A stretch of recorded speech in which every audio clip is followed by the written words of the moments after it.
Bonjour Anne, tu vas bien? Je vais très bien. Bon, tu passes une bonne journée? Je passe une super journée. Ça me rappelle les Deschiens, quand je travaillais dans les Deschiens, d'être à côté de quelqu'un et de lui parler comme ça.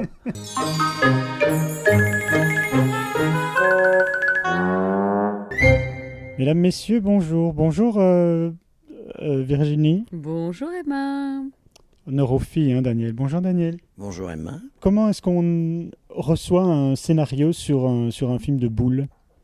Ça, on ne l'avait pas fait encore. C'est bien, c'est très très spirituel et assez original. Oui, j'étais tenté pour dire que c'était un film de boule, mais tout public. Alors, avant de recevoir un scénario, le papier et tout ça, moi j'ai eu Édouard Baird au téléphone, que je connais bien, qui est un homme qui a bon goût. Bon goût aussi pour ses amis, puisqu'Atmen est son ami depuis longtemps. J'aime bien le rapport qu'ils ont tous les deux. Et donc il m'a parlé de cette histoire, il m'a parlé du fait que c'était un sujet qui était très intime pour Atmen, que ça lui ferait plaisir que j'en fasse un peu partie.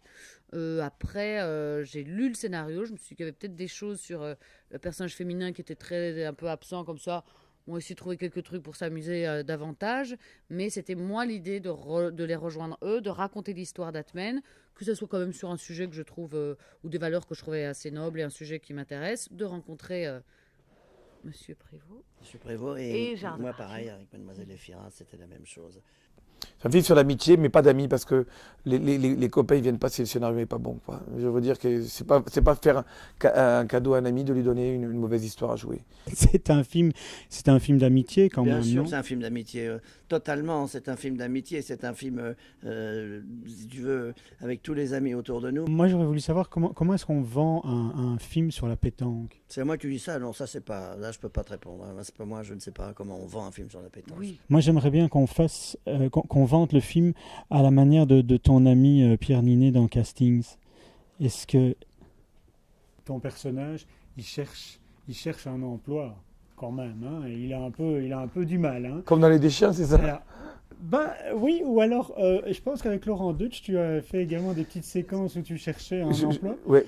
Comment est-ce que tu ferais version? Tu choisis soit des chiens, soit Laurent Deutsch pour ton. Vas-y, envoie ton offre d'emploi. Bah, mon offre d'emploi, elle est très très simple. Cherche appartement à louer.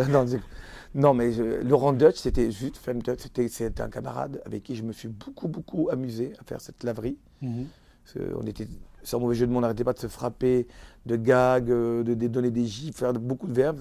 C'était vraiment une texte-laverie, Mhm. comme on disait, comme certains journalistes l'avaient dit à l'époque. Et c'est cette vignette-là qui m'a donné envie d'écrire et de développer un film après derrière. Et à Laurent Deutsch, je lui dirais que je le retrouverai bientôt au cinéma, j'espère, parce que je l'aime beaucoup. Et que si les Américains ont Steve Jobs, nous, on n'a pas l'emploi. Tu as passé une bonne journée. Excellente, grâce à toi, et je la terminerai bien certainement. C'est grâce à moi aussi. Je ne sais pas, on verra.